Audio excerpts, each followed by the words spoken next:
Hello, I'm Elizabeth Kraft Taylor, and today I'm going to read you a short story from my book, Three Jews Walked into a Shopping Center. It's stories from the 80s when shopping centers were thriving, and me and my colleagues were having a wonderful time. And this is just a little story about an airline episode. Okay. My Meridian Street house was a yellow brick traditional home. Much too large for me, but it reminded me of my home, Chicago, and Oak Park in particular. Since the house was set 100 feet back from the street, garbage was collected at the curb. Like many of my neighbors, I filled my car with garbage bags on trash day and drove them to the end of the driveway. This was an effective plan until one summer morning, I headed out to the airport and forgot to unload my garbage. The minute I turned left out of my driveway onto Meridian, I remembered the trash. The morning rush hour made it impossible to turn back, so I decided to dump the bags at the airport. No problem. However, when I got to the airport, there were no large garbage cans. I had a plane to catch, so I locked my car, figuring the garbage would cook in the sun until I got home in a couple of days. There was nothing else I could do. On my return trip, I changed planes in Chicago. The flight to Indianapolis almost always had other Simon employees on board. And on that day, a Simon vice president was waiting at the gate in O'Hare when I checked in.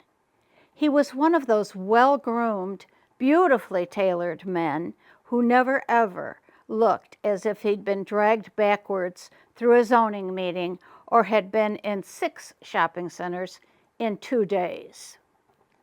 I'd worked with Barry Lindsay on my first project to West Washington, as he was in charge of downtown Indianapolis. Before boarding, we made colleague small talk, and then he sat in first class, and I went back to economy. Later, at baggage pickup, he said he had left Indianapolis on one of our corporate jets and that his car was at Combs Gates, a private hangar at the airport. Could I give him a lift? Of course, no problem. I didn't remember the garbage until we were on the parking lot shuttle bus. Oh, shit. To cause a distraction and obstruct the inevitable, I started looking around to see if there was any way I could injure myself. Nothing. Maybe I should fall off the bus. In desperation, I decided to pretend that I couldn't find my car. To make this deception work, I had to pass the stop where I'd left my car and get off at the next.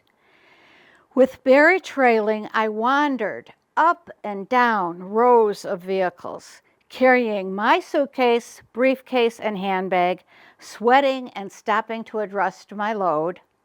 Barry followed along, crisp and composed, with his single, small leather grip.